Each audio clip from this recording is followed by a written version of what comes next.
నేను వచ్చిన తర్వాత నువ్వు రానంటే నా ముందు రావాలా? మీరు రాకముందే సార్. మరి వచ్చి ఏం చేయాలి? మా నాచిపెట్లకు వచ్చిన వాళ్ళందరినీ పక్క హాస్పిటల్కి పొమ్మన్నా సార్.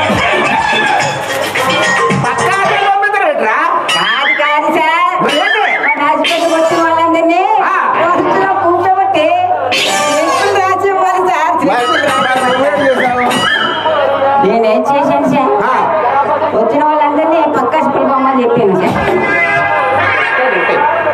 పక్కా పెళ్ళి పెట్టరా? అలాగైతే నీ జీతం లాగా వస్తుంది. సరే మరి మనకు డబ్బులు ఎలా వస్తాయి? నా దగ్గర ఉన్న తీసిచ్చిమంటారు సార్. ఇచ్చి ముందు ఇది తీసేస్తాను. మరి తీసేనా? తీసే. తీస్తే మరి తెచ్చుకోవా? మరి చెప్పి పిలిచేమంటావా? పిలిచే. అయితే మరి పేషెంట్ కాడికి వెళ్ళి తీసుకొచ్చేస్తాను. పేషెంట్ తీసుకురా బాబా.